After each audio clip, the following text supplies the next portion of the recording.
Bonjour et bienvenue à cette vidéo sur les fonctions polynomiales. Donc, c'est la leçon 5.1 et 5.2 combinées ensemble. Et notre objectif ici, c'est de définir c'est quoi une fonction polynomiale et d'être capable d'identifier les différents types de fonctions polynomiales jusqu'à degré 3. Alors, avant de parler de nos différentes fonctions polynomiales, on a besoin de comprendre certaines définitions.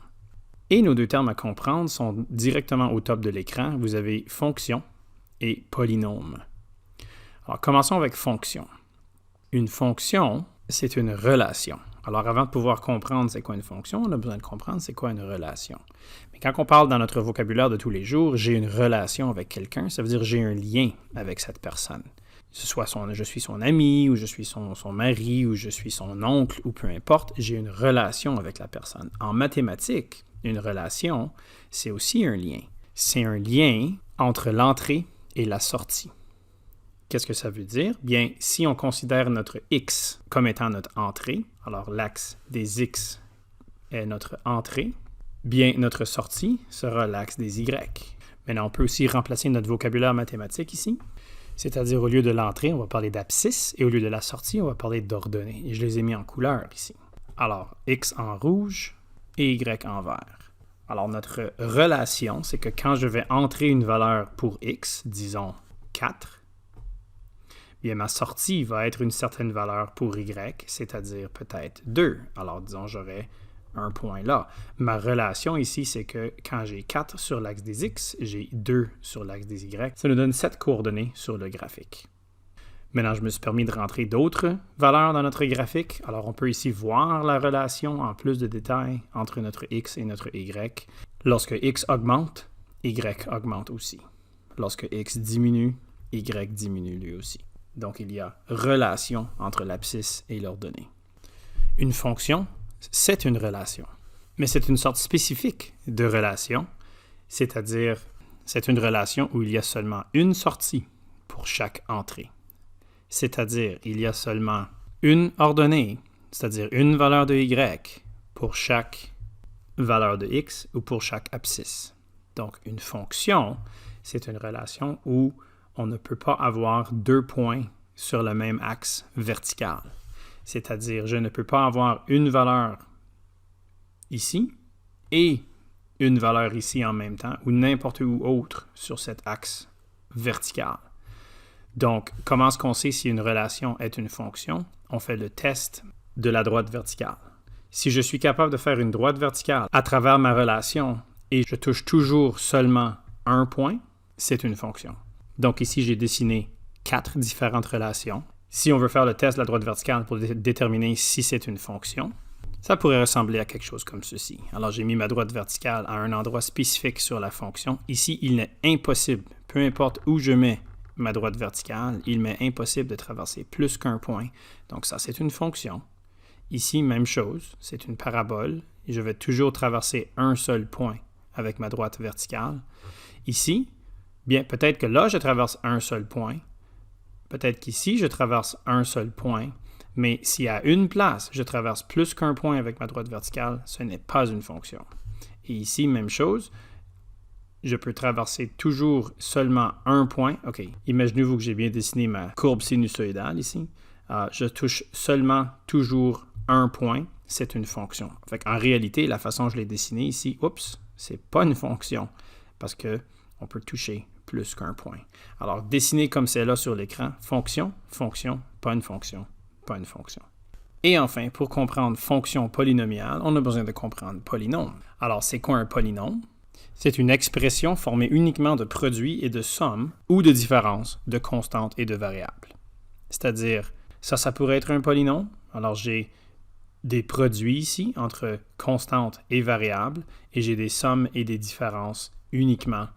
Et voilà une expression polynomiale. Je pourrais aussi avoir quelque chose comme ceci, qui est aussi un polynôme. Poly veut dire plusieurs. Alors, j'ai plusieurs termes et ils sont séparés par des sommes ou des différences et on a un produit de constantes et de variables. Donc, une fonction polynomiale, c'est quelque chose comme ceci, avec une égalité qui nous donne notre fonction, d'habitude notée avec f de x, f pour fonction, Alors, c'est f en fonction de x. Alors, si je remplace un x avec une certaine entrée, mon y, c'est-à-dire la sortie, va devenir quelque chose de différent et il y a une seule et unique valeur pour cette sortie. Pour nous, en maths 30-2, nous allons regarder 4 différents types de fonctions. Les fonctions de degré 0, 1, 2 et 3, c'est-à-dire les fonctions constantes, linéaires, quadratiques et cubiques. Le degré de la fonction, c'est la valeur de son plus gros exposant. Dans ce cas ici, d fois x exposant 0, j'ai un degré 0. Dans ce cas ici, c fois x à la 1, pas obligé de mettre le 1, ça pourrait être c fois x plus d comme ceci. Le degré, c'est 1. Quand j'ai b fois x au carré plus cx plus d, ma fonction est de degré 2. Et finalement, a fois x à la 3 plus bx au carré plus cx plus d, j'ai une fonction de degré 3. Degré 3 cubique, degré 2 quadratique, degré 1 linéaire et degré 0 constante. Regardons-les en plus de détails. Donc d'abord, la fonction constante de degré 0. Donc ici, j'ai mis 2 exemples. F en fonction de x égale 5. Alors vous vous imaginez que c'est 5 fois x à la 0. Et x à la 0, c'est 1, donc juste 5.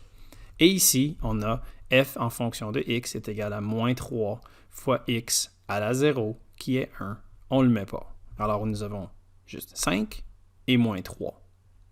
La bleue, c'est celle-là, et moins 3, c'est la rouge. Maintenant, notez bien que ça ici, ce sont que des exemples, mais nous allons voir ces caractéristiques pour des fonctions de degré 0 de toutes sortes. Alors, ça sera des caractéristiques générales ici, pas uniquement pour ceux-là.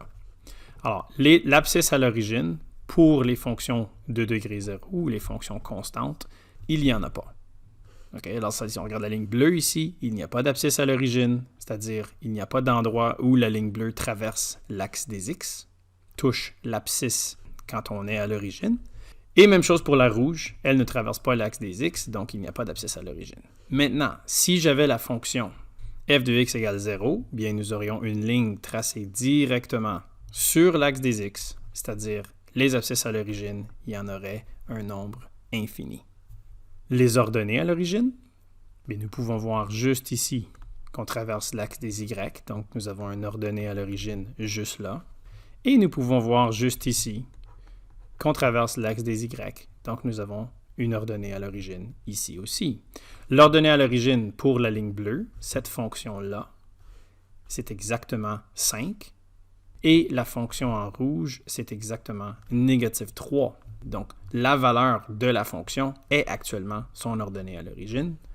Donc, on va mettre ici que l'ordonnée à l'origine, c'est y égale d. d étant cette valeur ici. Donc, dans le cas de la bleue, ça serait 5, et dans le cas de la rouge, ça serait moins 3. La quantité d'abscisses à l'origine. Donc, combien d'abscisses à l'origine il y a?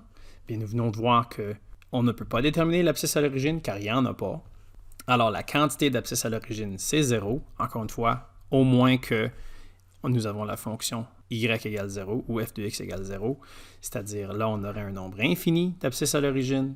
Le nombre d'ordonnées à l'origine, il y en a toujours exactement une ordonnée à l'origine, là ou là. Description de la courbe, bien c'est une ligne droite parfaitement horizontale qui s'étend à l'infini à chaque bout. Alors, elle est soit là, ou encore une fois, directement sur l'axe des x. Donc, on pourrait la décrire comme ceci, une ligne droite horizontale qui s'étend à l'infini du cadran 2 au cadran 1, alors de là à là, ou du cadran 3 au cadran 4, de là à là, dépendamment de si elle est positive ou si elle est négative.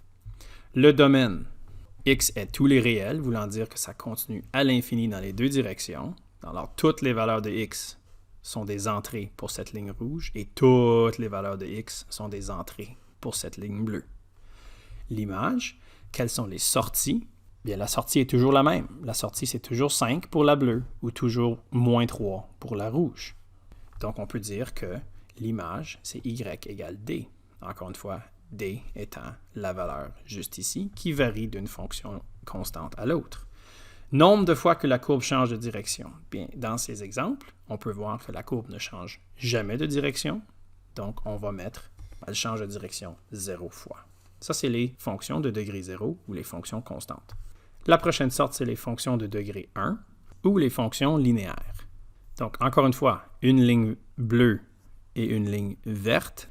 La bleue, c'est moins x moins 3 et la verte, c'est 2x plus 3.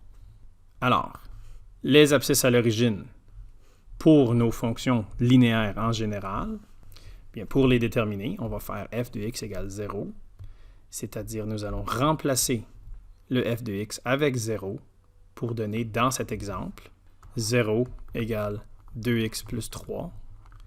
Si on résout pour la variable, on peut déterminer que l'abscisse à l'origine, juste ici, c'est négative 3,5. On pourra faire la même chose pour la bleue. On remplace le f de x avec 0. On résout pour x. Et on peut voir qu'on devrait traverser l'axe des x, juste ici, à négative 3. Alors, les abscisses à l'origine sont déterminées en remplaçant le f de x par 0. L'ordonnée à l'origine, c'est y égale d, d étant la constante juste ici, ou le terme constant dans la fonction. Alors, l'ordonnée à l'origine pour la verte, ça devrait être 3. Oh, on traverse l'axe des y à 3. Et l'ordonnée à l'origine pour la bleue, ça devrait être négative 3. Mais regarde bien, on traverse l'axe des y à négative 3. Nombre d'abscisses à l'origine, il y en a une, c'est-à-dire ici et là. On ne peut pas traverser, vu que c'est une ligne droite, on ne peut pas traverser l'axe des x plus qu'une fois.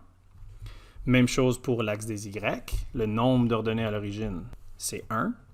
Juste ici pour la verte et juste ici pour la bleue, on ne peut pas, vu que c'est une ligne droite, traverser l'axe des y plus qu'une fois. Et n'oubliez pas, si on traversait l'axe des y plus qu'une fois, ça ne serait plus une fonction parce qu'on aurait plus qu'une sortie pour chaque entrée.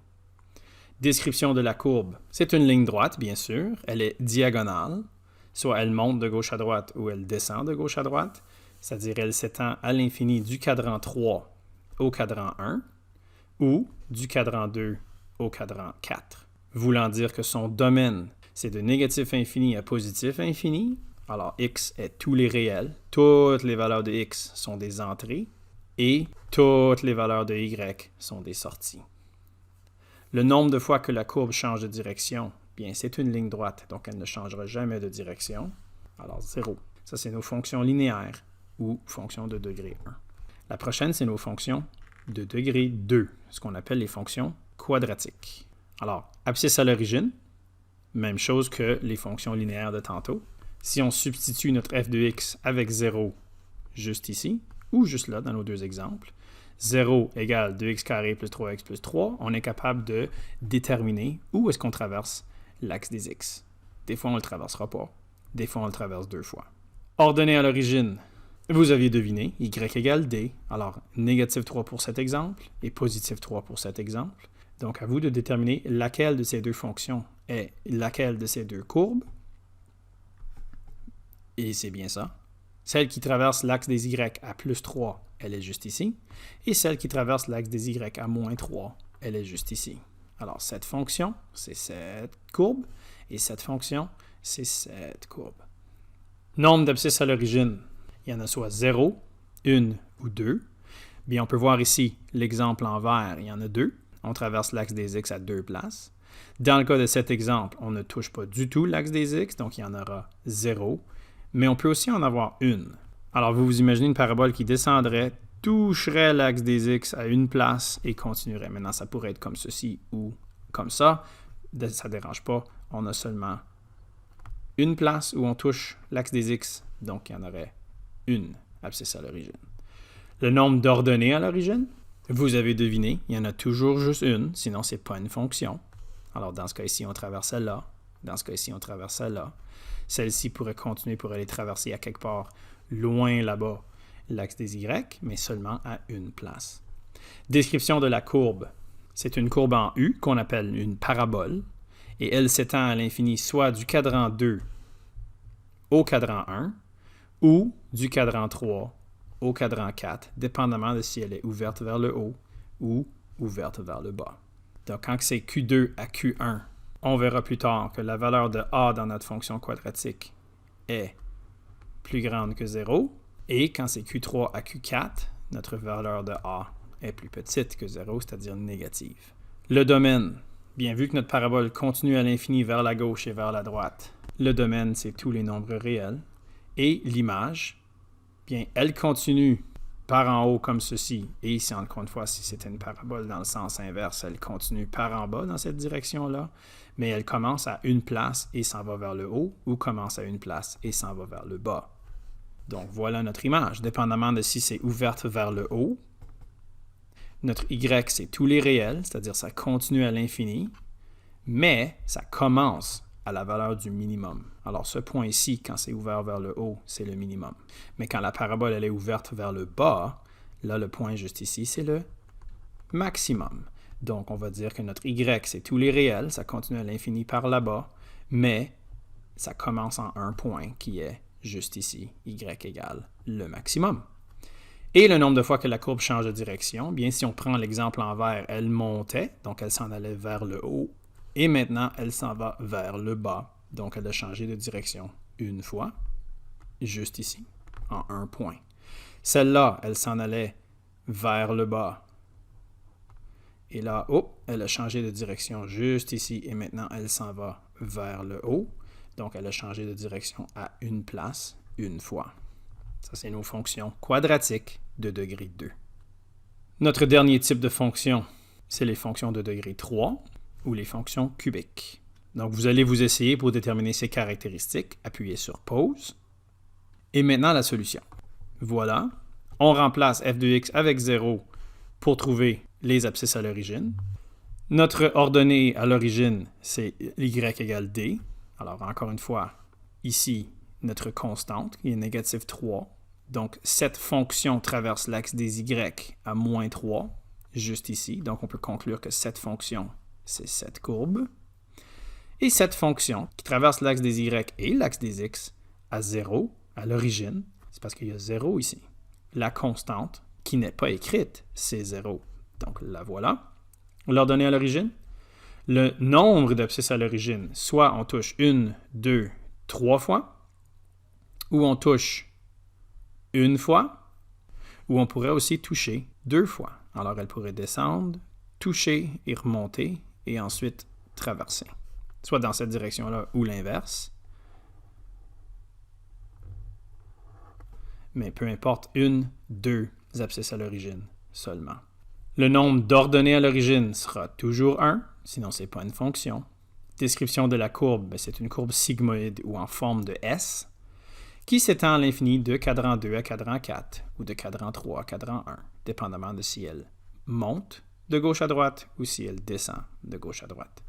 Le domaine, c'est tous les réels. Elle continue à l'infini par là et à l'infini par là. Et l'image, c'est tous les réels. Elle continue à l'infini par le haut et à l'infini vers le bas. Nombre de fois que la courbe change de direction, c'est 0 ou 2 fois. Voulant dire ici, elle montait, elle monte, et elle continue à monter tout le long. Donc, elle n'a pas changé de direction, malgré qu'ici, elle est devenue presque parallèle avec l'axe des X. Et en bleu, elle descendait, elle a changé de direction, elle monte, elle a changé de direction de nouveau et elle descend. Donc, elle a changé de direction là et là, à 2 places. Alors, on a vu quand même 8 différents exemples de 4 différentes sortes de fonctions. On a besoin peut-être de maîtriser un petit peu le vocabulaire que j'ai mentionné en passant. Alors, juste pour se faire certain, une fonction polynomiale ici très générale, elle est épeurante, mais paniquez pas, parce qu'on est limité en mathématiques 30-2 à des fonctions de degré 3 maximum. Alors, cette fonction pourrait être une fonction constante, une fonction linéaire, une fonction quadratique ou une fonction cubique. Alors, notre plus gros exposant, c'est 3, mais ça pourrait être 2 ou 1 ou 0. D'abord, les A, qui sont les facteurs devant les variables. C'est ce qu'on appelle les coefficients. Alors, si jamais on vous demande un coefficient, c'est cette fameuse valeur qui est attachée avec la variable.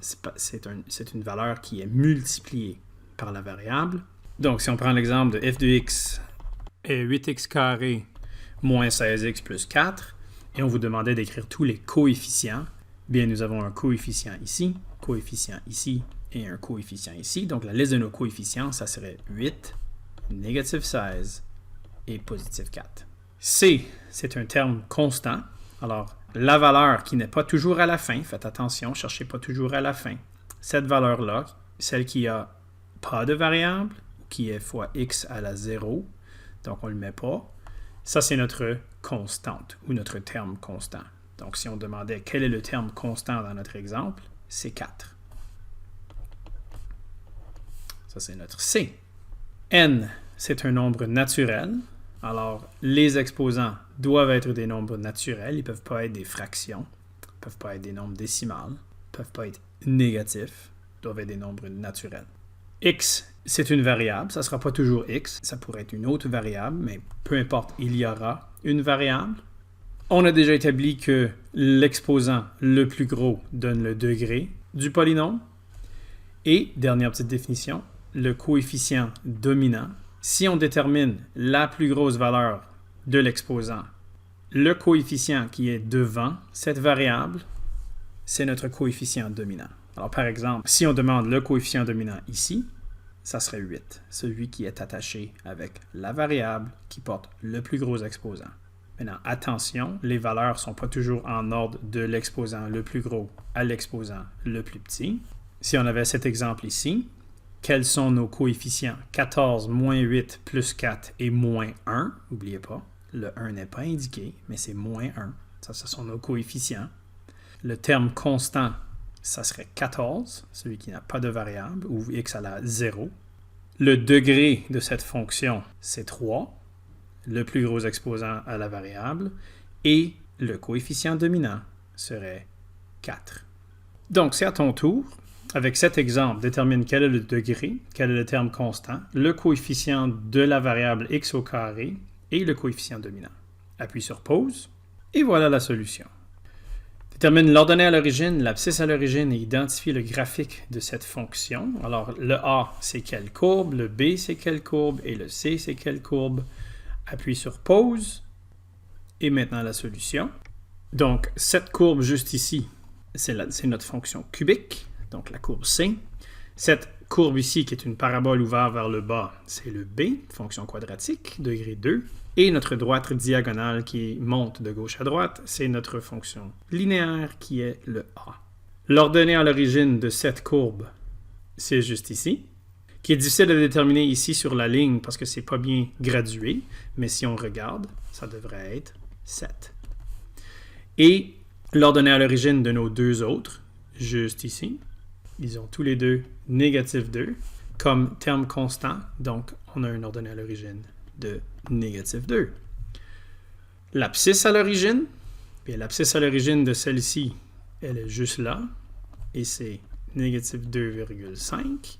L'abscisse à l'origine de B, c'est négatif 1, et l'abscisse à l'origine de A, elle est juste ici.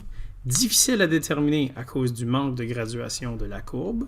Donc, on va faire notre passe de remplacer f de x avec 0. Alors, 0 est égal à 5x moins 2. La valeur juste ici devrait être 2/5. D, qu'arrive-t-il au graphique lorsqu'on multiplie le coefficient dominant par moins 1? Très simplement, le graphique va être inversé. Alors, cette courbe qui, de gauche à droite, monte, si on a un coefficient dominant qui est maintenant négatif, la courbe va de gauche à droite descendre. Même chose ici, si notre coefficient dominant devient positif, notre parabole va être ouverte vers le haut.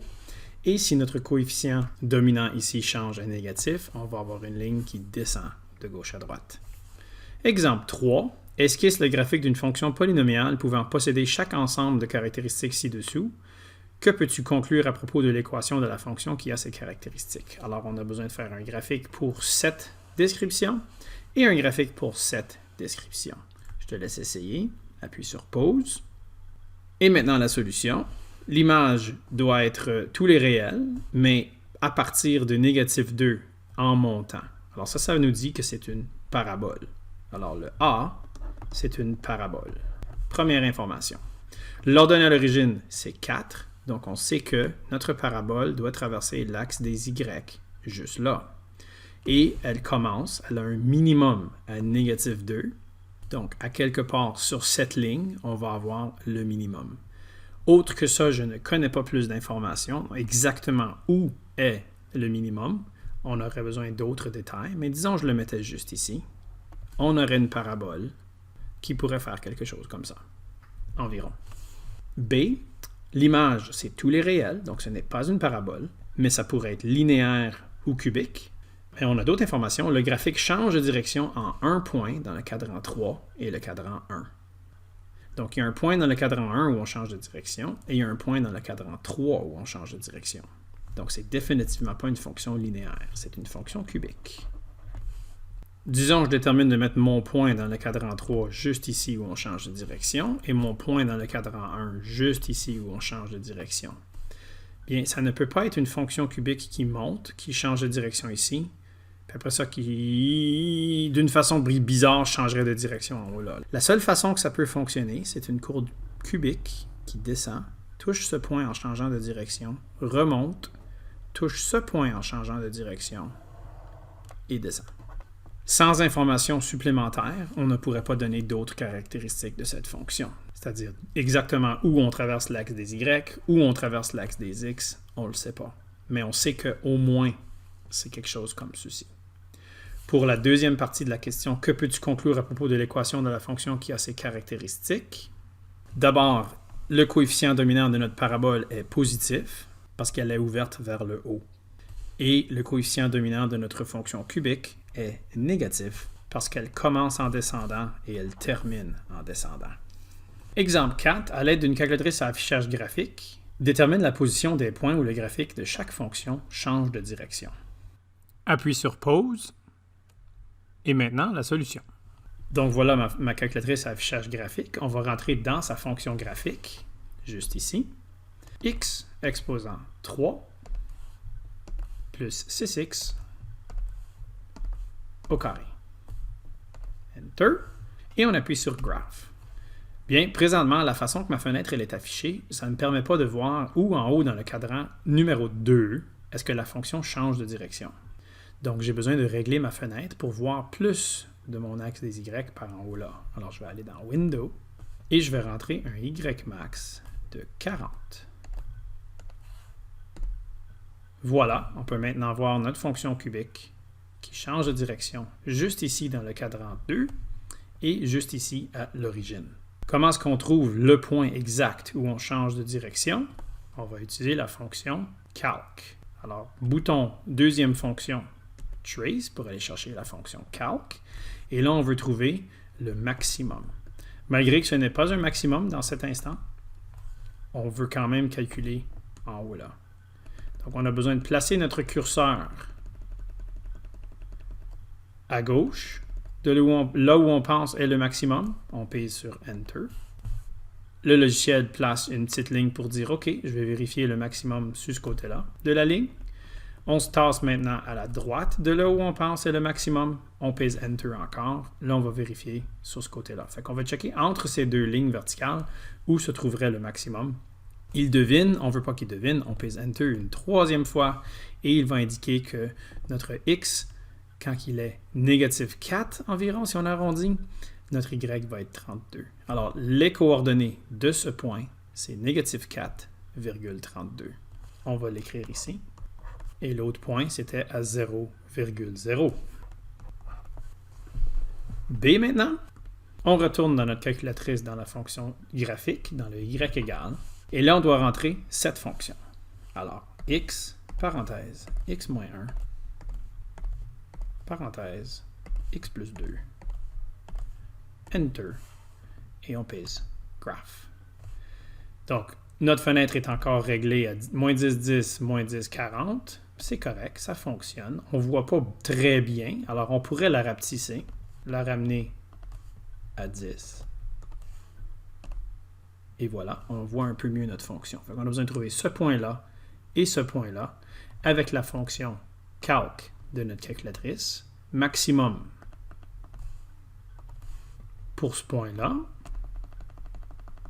On se met à gauche. On se met à droite. Donc, on a négatif 1,22 à peu près et 2,11. Et l'autre point, on fait second calc, minimum, on va se mettre à gauche, voilà, on se place à droite, voilà, Enter de nouveau. On est environ à 0,55 et négatif 0,63. Donc voilà nos points où notre graphique change de direction. Ceci marque la fin de notre vidéo sur les fonctions polynomiales. Vous pouvez maintenant vous pratiquer avec les exercices de la page 287. Bonne fin de journée!